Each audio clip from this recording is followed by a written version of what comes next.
All right, after a morning and early afternoon of a lot of stuff about policy and things, it's time for a technical talk in Party Track. And we're going to hear about a new tool and a new service that is going to be exciting. And once again, we have a first-time attendee and a first-time speaker. So, and Elijah's totally calm, not worried about it at all. What's that? Eijah. I apologize. Eijah. And he is thrilled to talk to you guys about his tool that he's been working on for a long time, talking about Demon Saw. So let's give him a big Party Track welcome.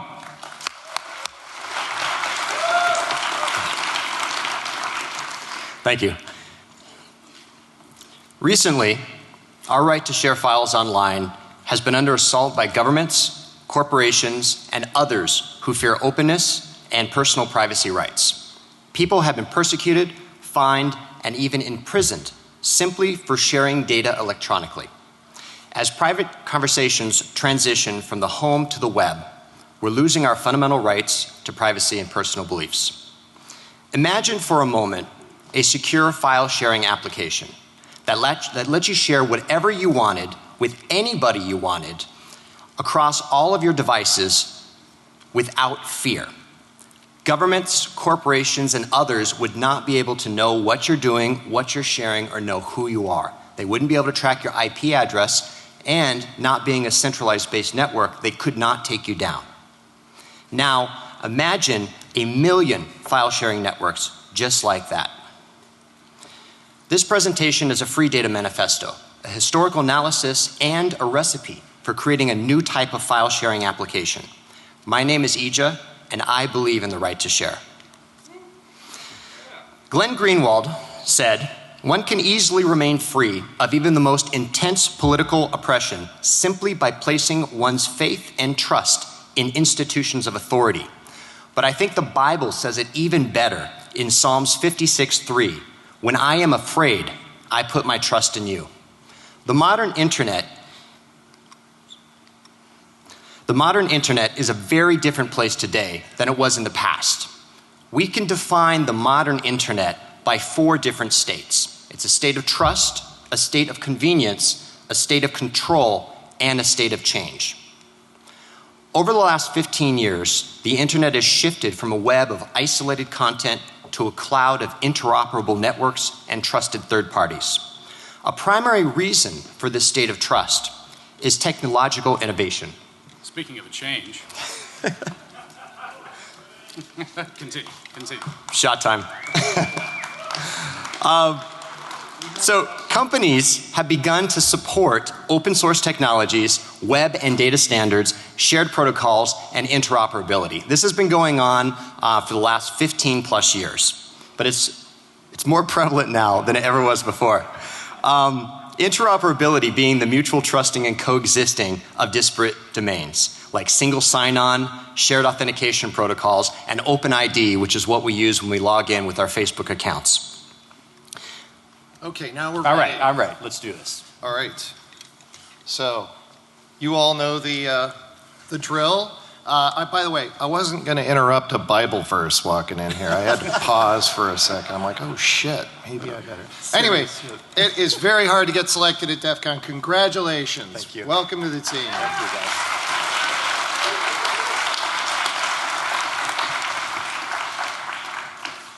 All right. As you were. Thank you, sir. So the benefits of trust are cost-effective applications. Companies can roll out applications faster than ever before. It's faster to get their applications on the market. It's easier to share content cross-domain. Different companies are working together that never did 10 or 15 years before. And there's a level of convenience to us as users of this content. Now, trust has made possible a level of convenience that we have grown accustomed to and can no longer live without. We have improved application usability, like signing in with our Google or Facebook accounts everywhere. There's everything at our fingertips. All of our content, our bank accounts, our social networks, everything we can get to from our laptops, our home computers, our phones, our tablets. And everything is simple now. There's obviously concerns with this, such as our privacy, our anonymity, potential for abuse from these companies, and an overall loss of control. For a model based on trust, the cost of convenience is control. When our personal data is in the hands of others, we've lost control. At that point, we're faced with some rather difficult questions. Who owns our data? Are we simply a source, or are we greater than the sum? A fundamental flaw in the model of trust is this loss of control. And once we've given up control, it's gone forever. My favorite examples of a loss of control and never being able to get it back are, I have three of them. One is the release of the AACS processing and device keys and the continual release of those. Number two is, and I still find this absolutely fabulous, is the Tom Cruise Scientology videos. If you haven't seen those, I highly advise them. It's 7 minutes well worth to watch those. And of course, WikiLeaks and the great work that they're doing with releasing documents. Loss of control brings concerns to us as private citizens. Data retention and oversight. Do we trust the companies to take care of our data? Legal compliance matters. What corporations are giving our data over to the governments, and what are the governments doing with that data? Security breaches and what happens with our data when companies cannot protect what's ours. And overall transparency. Do we have the right to know that what companies are doing with our data behind the scenes? And finally, the bottom line, because everything a company does, it's for its own best interest and is driven by financial means. The truth about this modern internet is that convenience does not require trust. We can achieve the same level of convenience that we get today without giving up control and without trusting governments and companies. The power to change the world is in our hands. We're experts in our fields. We're passionate, envied, and feared. We have the knowledge, tools, and experiences, and most importantly, we have the free time to code. The path forward involves becoming advocates for distrust. Even Ronald Reagan, I know I quoted the Bible, now I'm going to quote a Republican. Even Ronald Reagan said, "Trust but verify." We can break the mold of old and stale thinking. We can create something beautiful and secure, and we can open up the internet for what I call digital self-expression. Stephen Hawking said, "The increase of disorder or entropy is what distinguishes the past from the future, giving a direction to time." And Aaron Swartz said, "Information is power, but like all power, there are those who want to keep it for themselves." Reinventing file sharing means that we need to understand the current file sharing applications available to us now. We also need to understand how secure or insecure these applications are. So let's look back in history and let's take a look at the existing file sharing applications to see what type of model, network model they're based on. There's two primary models for file sharing applications: the centralized model and the decentralized model. The centralized model is a tried and true model with over 45 years of history. Did you know that FTP is over 45 years old? I did not know that until I did a little bit of research for this presentation. That is amazing. The pros of the centralized model are fairly obvious. It's a simplified programming model. If you've taken any computer science classes or you get bored at home and code like I do, you know how simple it is just to open up a socket connection and send some sort of data. It's a very, very simplified programming model. There's dedicated hosting benefits for a centralized application. Web hosting now only costs a fraction of what it did 5, 10, 15 years ago.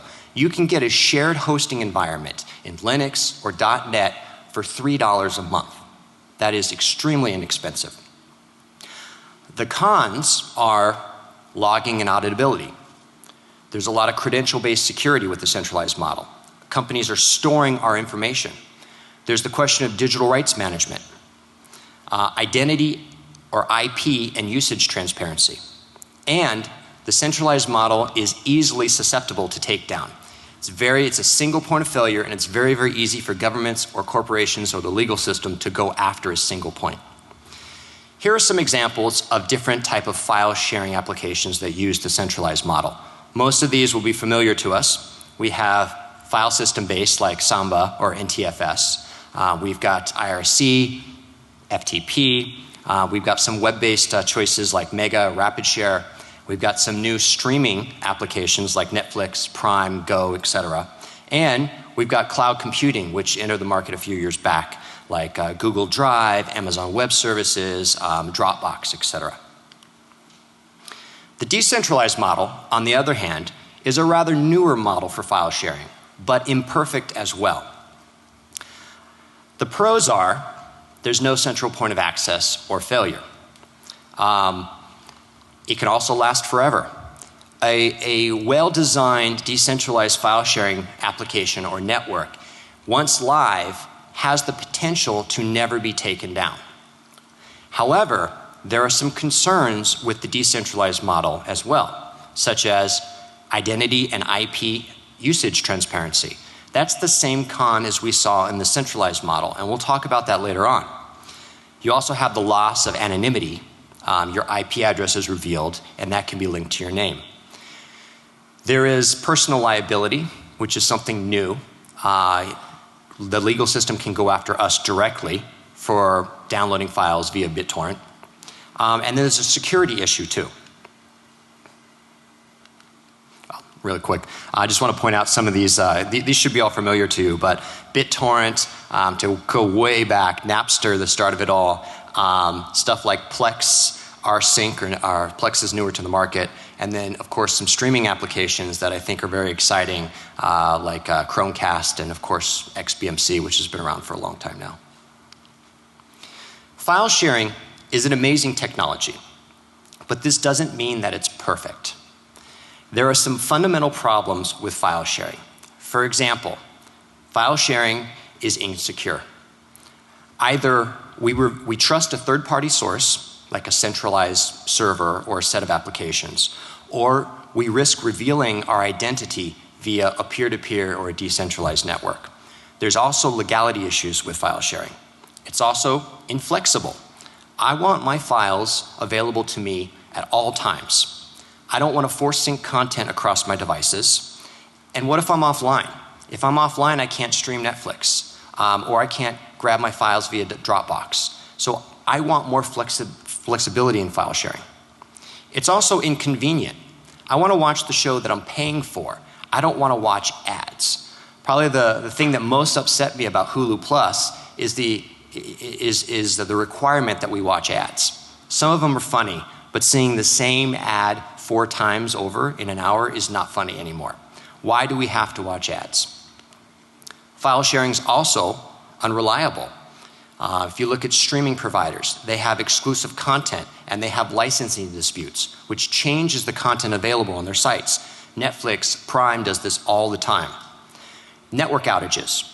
Why, when they go down, should I suffer? And there's not enough seeds for BitTorrent. I want something that nobody else wants. How do I get that?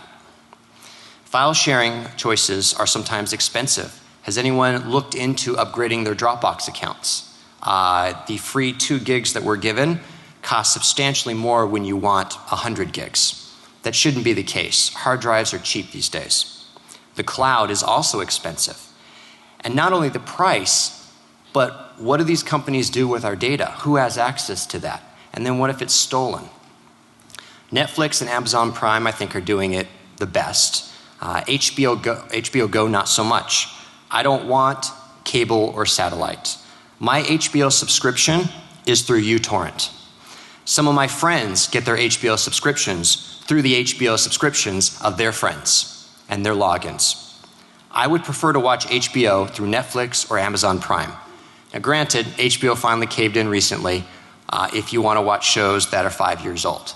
What about the shows that are out now? So my Game of Thrones subscription is through uTorrent. The modern internet has also taught us to value something if it is good, convenient, and reasonably priced. So I want to just throw those 3 things out there again. The modern internet teaches us that convenience is a good thing, and we like convenience. But it's also taught us to value things that are good, convenient, and reasonably priced. This is why we still torrent. This is why we still download illegally. I find, for my personal use, that if it shows on Netflix or Prime, I'm much more likely just to stream it because it's good, convenient, and reasonably priced. And it's actually more work to torrent it. And finally, file sharing problems. File sharing can be unfair. Not all usage patterns are the same. The BitTorrent network is a very important and a very powerful network, and we probably all use it. But it's designed to adhere to a state of pseudo-equality across the board. If it didn't, then we wouldn't be able to download if we didn't have to upload. So the ratio of seeding to downloading is very, very critical. But not all usage patterns are the same. What if I only wanted to download? Is that possible? Well, it should be allowed. The differentiation between acquisition, which is the initial acquiring of new content, and the subsequent aggregation of that, which is the dispersing and sharing, should be separate models in a file sharing app and configurable separately. So these problems with file sharing have led to the creation of a niche market for solutions. Inadequacy breeds innovation. VPNs, proxies, firewalls, darknet, Tor, PeerBlock, which doesn't work, but people like it nonetheless, and hacking our neighbors' access points are all cures to the symptoms and not the problems. You laugh, but many of us do it. I probably shouldn't admit that I would do such a thing, but if I did, I would laugh as well. Yes, exactly. So reinventing file sharing. We need to, in order to reinvent file sharing, we need to leverage the power of our internet access. I'm going to quote Aaron Swartz. He said something absolutely amazing in 2007. He said, when you have a distributed network like the internet, everybody can be a server. You can take your home laptop and run a server off of it that can distribute movies and music and web pages and email in the same way that the biggest computers at Google can. There's no fundamental difference between the computers they have in the racks in their server rooms and what you have on your desk. He was absolutely correct. Reinventing file sharing means that we need a new solution that's secure, anonymous, free, and everywhere. So what does it take to reinvent file sharing? Noam Chomsky said, if you want to achieve something, you build the basis for it. And Julian Assange said, the only way to keep a secret is to never have one. So let's talk about 5 key principles that will secure file sharing network and maintain the privacy of our data. Number 1, saving cyberspace means that we need to reclaim the authoritative source. Well, what is the authoritative source? The authoritative source is the primary repository of trusted data. It's basically our data that we're about to share. When we give away the authoritative source, we give away the control of our sensitive data. And the price of online data storage is our anonymity and the potential for the abuse of our data.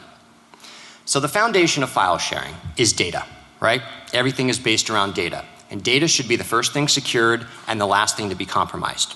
It should never leave our control. Companies, I used to work in the financial sector, and companies, I learned, are very, very good at securing their devices. Their corporate devices like laptops and phones and USB drives, they excel at securing those. But they're very bad at securing network transmissions and between those devices. The weakest link are the users and the methods by which they exchange data. When we lose control of our data, we lose control of everything. This includes the power to protect what's ours, the certainty that our data is protected, the choice to respond to attacks, and the ability to remain anonymous. The solution? We need to take responsibility and reclaim the authoritative source. Our data should not leave our personal devices. It should never go into the cloud. It should never go into Dropbox. It should never go beyond the devices that we own, like this laptop or my phone or my tablet. We need to do what companies continue to fail at, and that is secure our data. Number 2, saving cyberspace means that we need to redefine authentication. Well, what does it mean to authenticate? We do that all the time, multiple times per day. Simply, authentication is the process by which I prove who I claim to be. That's really it. Right now, there are many, many forms of stateful authentication. Stateful authentication is usually credential-based or certificate-based authentication where there is some sort of state that's maintained, usually in a database. It's a necessary model, but in some cases it can be antiquated and unnecessary. Relying on trusted third parties is not always the best solution for authentication. Stateless authentication is a form of shared secret authentication that leverages shared assets or other known data to mutually authenticate clients. The benefits are obvious in that the modern internet gives us a wealth of information or shared secrets, such as pictures that we've uploaded to Facebook, or posts that we've made, or tweets, etc. There's an immense amount of information available that can be used as shared secrets across multiple people. Mutual coexistence by shared knowledge is the basis for stateless authentication. This means that the shared secret is something that's obvious to a very specific group of people. There's no registration process and no data storage. No need for databases, SQL or otherwise. And the beauty of this is we can use a series of dynamic encryption algorithms based on this information because no state needs to be maintained. So there's no certificate authorities, there's no databases, there's nothing in the background that can link what we're doing to our identity. So the solution for stateless authentication is redefine what it means to authenticate. Let's create a temporary trust. We've learned that trust is bad, and we should be advocates for distrust. But temporary trust that can be changed and modified over the course of seconds or minutes or hours is valuable. Our social networks have an immense amount of shared secrets that we can tap into. No data is stored, and the loss of security becomes insignificant with stateless authentication. Why? Because it's not necessarily a security model that needs to stand the test of time. It's a transitory nature of stateless authentication that has the ability to adapt via dynamic encryption algorithms. Number 3 is saving cyberspace means that we need to implement a modular approach to security. Modular security is something that is based on layered security. Layered security being the practice of combining multiple mitigating security controls to protect data, make it more difficult to compromise the whole. Well, modular security takes layered security and builds on top of it by creating more of an obfuscated and a disjointed separation of duties. Uses a double-blind approach so nobody knows the entire secret, and there's an inability to store complete secrets. It's not feasible in a network design based on modular security to have any secrets. In fact, it's a bit like a free-for-all. It's kind of like a Hail Mary in a way, but it's a guaranteed touchdown, so perhaps that's a bad analogy. The existing applications today are too tempting targets for takedown. There are too many single points of failure. They reveal too much information. Modular security provides plausible deniability. We should always assume that somebody is listening. Always be paranoid. It's better to be paranoid than to be caught. And what they don't know won't hurt us. They cannot audit what we do not have.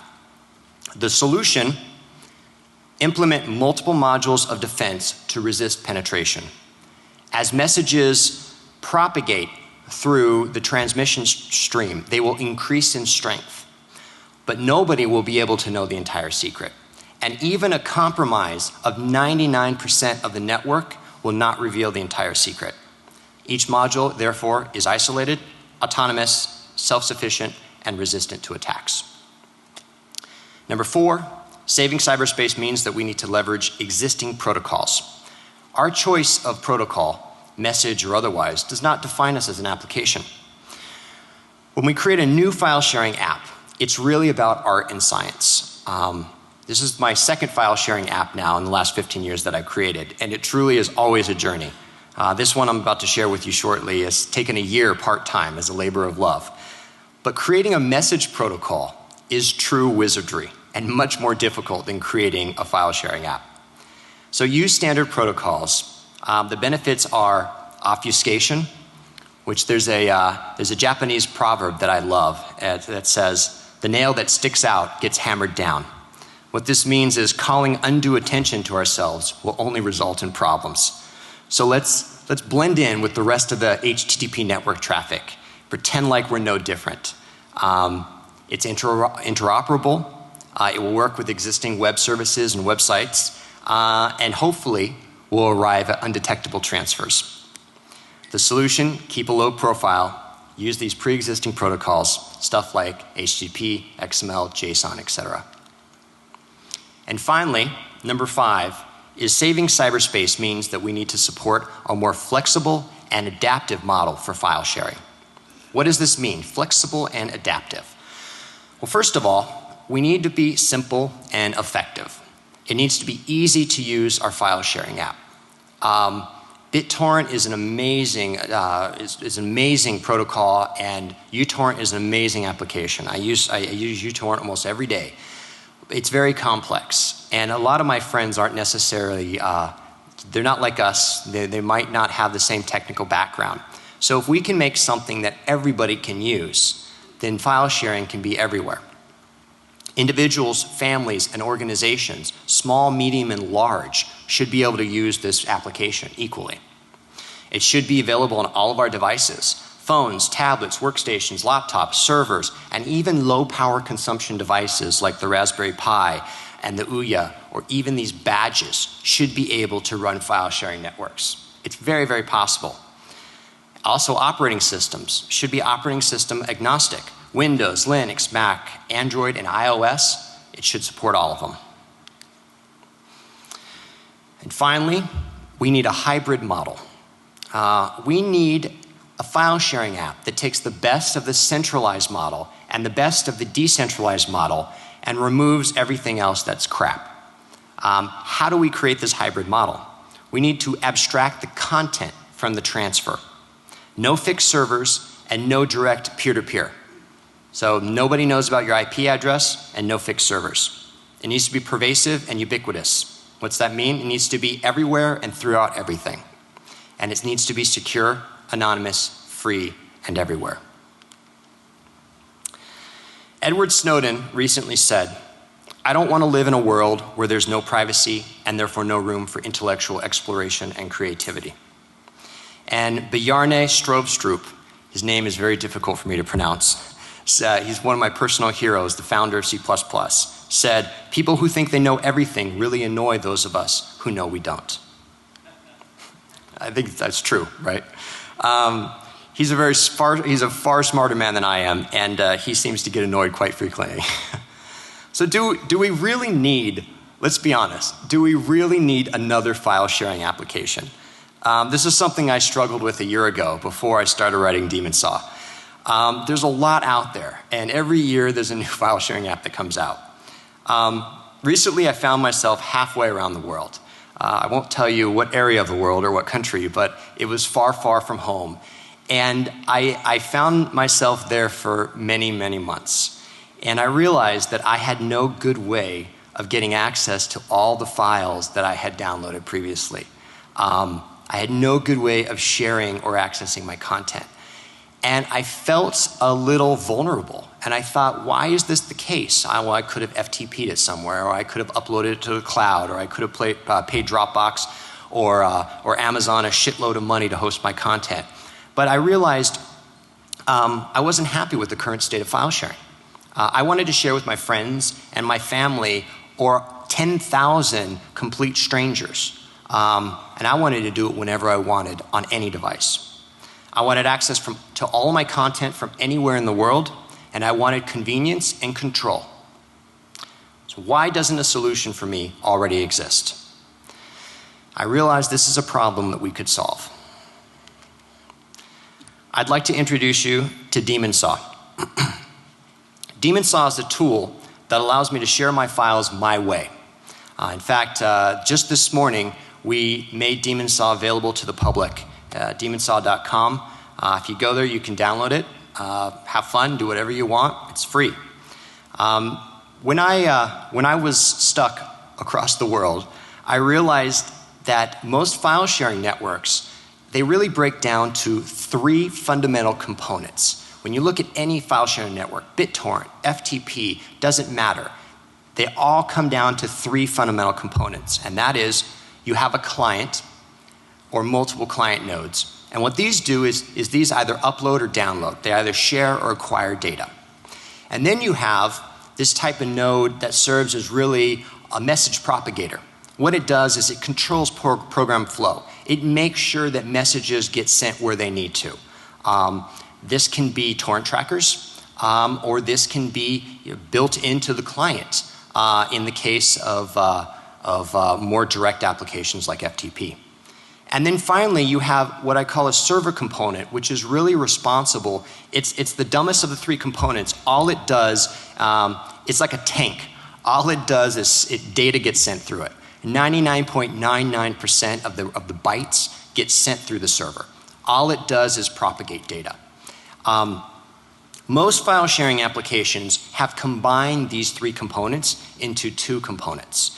Either the client and the server are combined, or the router and the server are combined and the client is separate. DemonSaw is a completely new type of file sharing application. The architecture is based on a combination of network routing, web-based, and security patterns. But it's deceptively simple at its core. The magic behind DemonSaw is it keeps these 3 functions, these 3 different client, router, and server nodes separate. It doesn't try to combine them. And because of that, it's able to achieve an enhanced level of security and anonymity that we'll see shortly. So what I want to do now is I want to give you a quick, very, very brief demo of DemonSaw and just show you what it can do. It's just going to be a local demo, but it is going to be a live demo. There we go. A little patience here. Okay. I'll just talk you through a very, very basic scenario. What's going to happen here is a router. Here it's just a Windows-based router, but, all right, thank you. Let's see if I should.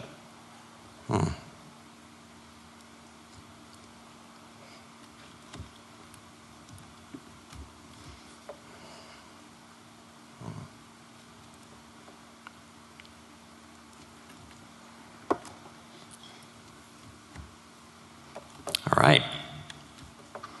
Well, we're going to use our backup demo then, which is a static demo. Hopefully that will work.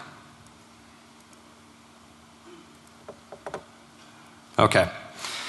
Sorry about that. There's always technical difficulties, live demos. I will be available after this in the cafe, and I will be glad to walk you through the live demo or answer any of your questions that you may have. So I always come prepared. Let's talk about the demo. Julian Assange also said nonconformity is the only real passion worth being ruled by. And Sean Parker, a very, very famous person, anyone know who Sean Parker is? Okay, exactly. Said, you can now be the master of your own destiny. What you're going to see here is you're going to see the client. Basically, there's 3 downloads that I've made available. There is a Windows-based router, which serves only as a message facilitator. All it does is it groups clients and it controls message flow, and that's it. There's the client, which you see here, and that's just going to share, search, browse, and transfer. And then you have a web-based server that I have available, which is a .NET web app that you can drop in any .NET web hosting provider, and all of your data will be sent through that. So for $3 or $4 a month, you can go to a hosting company and you can get something that supports .NET 4.5. In fact, fuck it, get 25 of them for $100 a month. Get 25 hosting environments for $100 a month, and you could basically be routing as much traffic as you want through it, because web hosting is so cheap these days. But the web server will allow the router to not have to handle large streams of data. So here in this example, we've searched for, I think, Daft Punk. For some reason, I want to listen to a new Daft Punk album this day. So all you do is you just type search, bang, instantaneously gives you the results. In the next window, you have a browse function.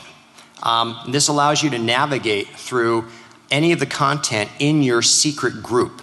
Now, a secret group is going to be defined by an AES key that's going to be dynamically created by some sort of shared asset.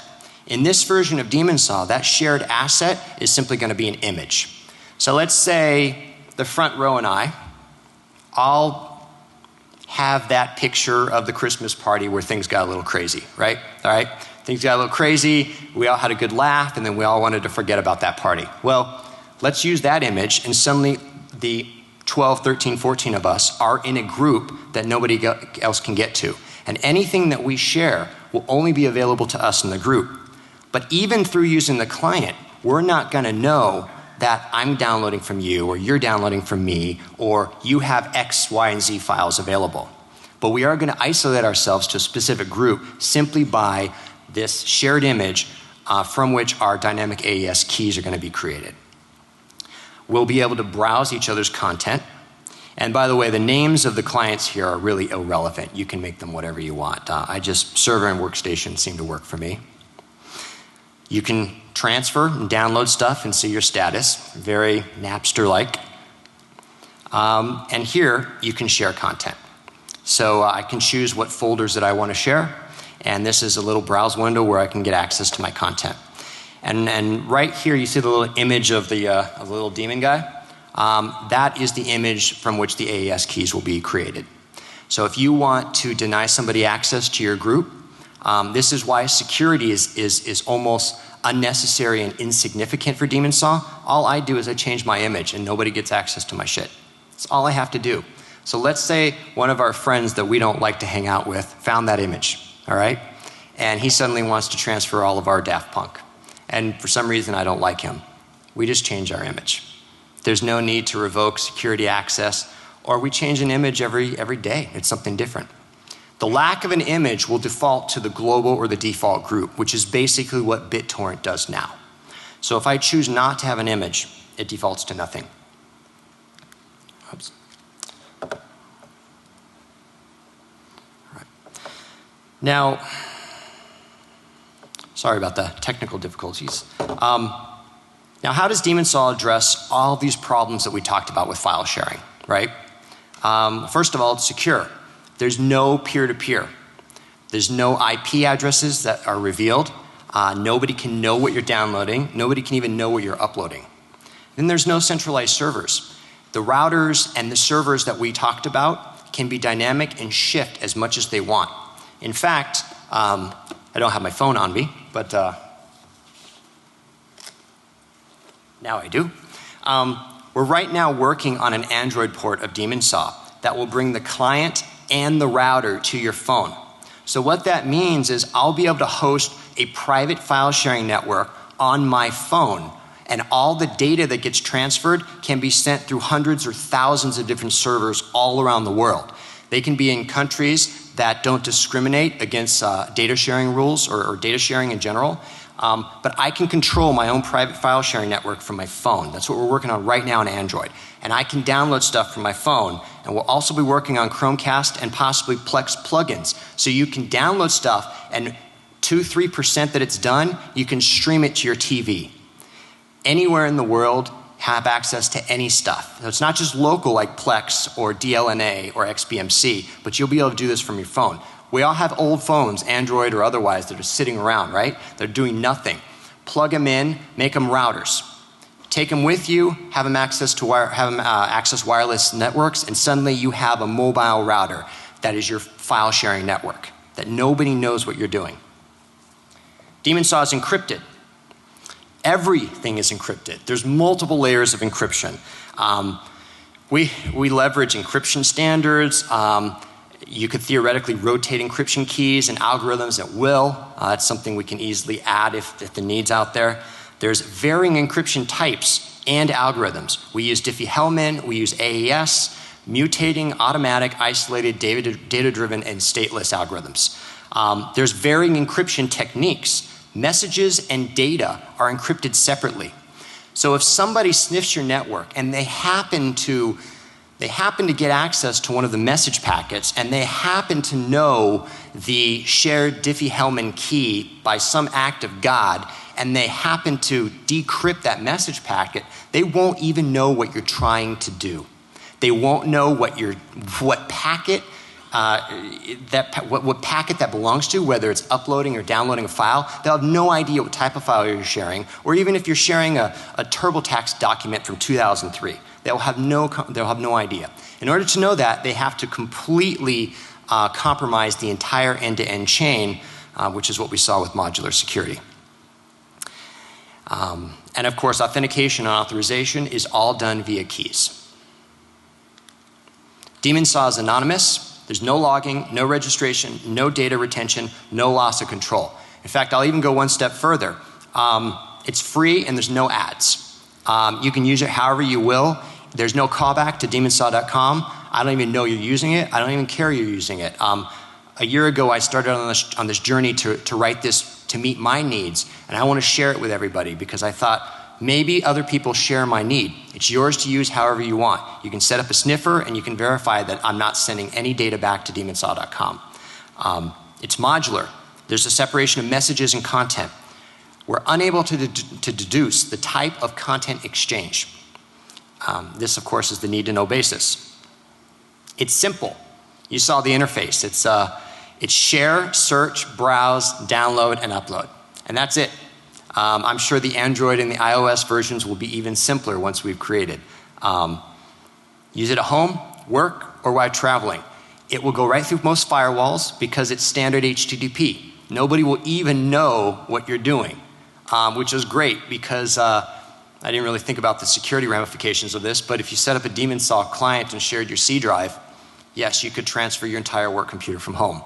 I've not tried this. I do enjoy my day job and the paychecks that come as a result of it, but that is theoretically possible. It'll punch right through firewalls and it'll go right through proxies. As long as HTTP can get through, this shit can get through. It's everywhere. Windows, Linux, Mac, Android, and iOS, and the web. Right now, we just released the Windows versions of the router and the client, and a Windows web application-based version of the server. Now, the router will do server functionality. The router is a server as well. But if you specify additional servers, like the web server component, it will override that and allow the router only to do message propagation. We're working on the Android version. It's written in C# right now, but we're porting it to C++ so that we can roll it across all these platforms. So it's just a matter of time before it gets on Linux, gets on Mac, gets on iOS, and you should see something. Hopefully in the next 3 months we'll launch the Android version, fingers crossed. It's based on design patterns. I'm a game programmer. It's my professional job. And in game programming, we use what's called the entity component system. And what this does is this favors composition over inheritance. And it makes adding new code and expanding the system extremely easy. So in terms of faster and more flexible features and maintenance, we'll be able to roll out these features fast because it's based on the entity component system. Demon Saw is silent and unseen. We leverage standards, we avoid suspicion, and we remain undetectable. It's flexible and adaptive. As we said before, share files just with yourself, share them with your family and friends, or share it with 10,000 people. 1 million file sharing networks. And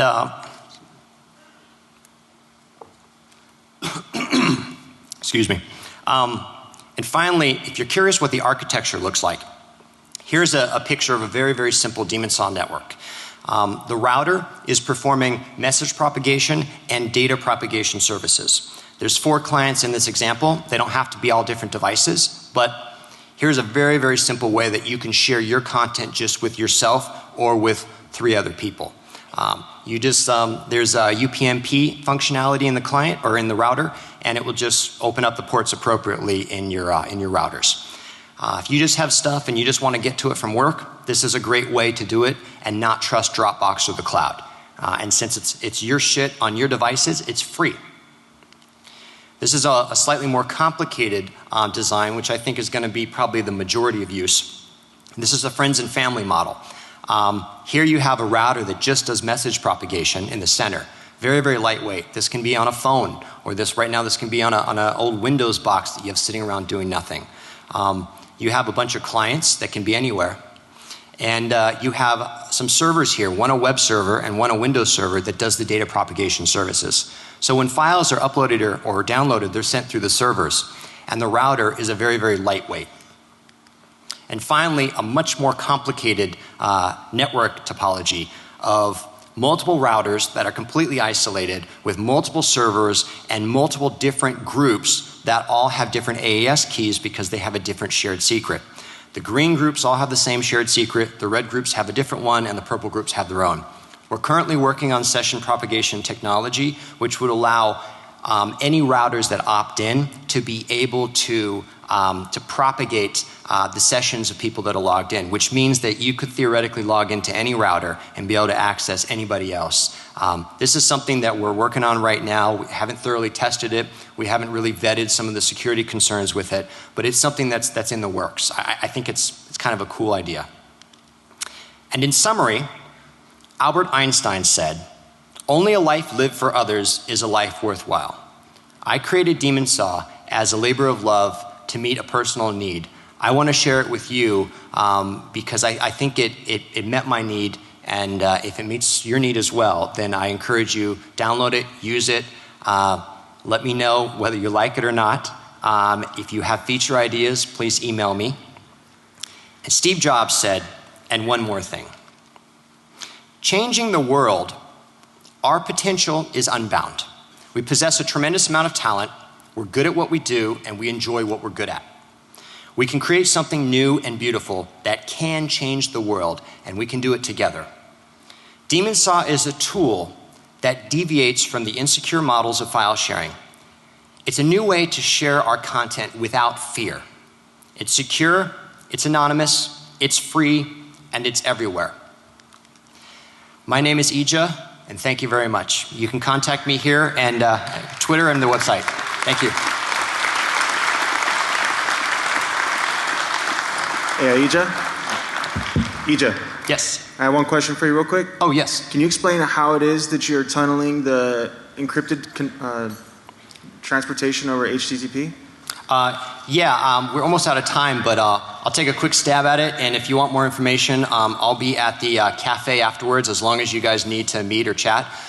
Basically what we're doing is we're using standard HTTP, and so we're adhering to the HTTP protocols, and the data appears to look just like HTTP. So it's basically, if your firewall is set to allow HTTP content via port 80 or 443, then this will get sent. But because there's no direct connection coming into your network, there's no issues with firewalls blocking incoming transmissions because everything is designed from an inside-out perspective. So if that doesn't answer your question, I'll be glad to go in more detail. Do you have the protocol spec published someplace? I don't, but email me or follow me on Twitter and we'll definitely start the conversation, or I'll be glad to talk about it in more detail. As well as open source, I've gotten questions about that. Honestly, I haven't had time with development to even think about open sourcing it, but it's something that I'll definitely think about, and if you have some thoughts about it, I'd love to hear from you guys. So, thank you again.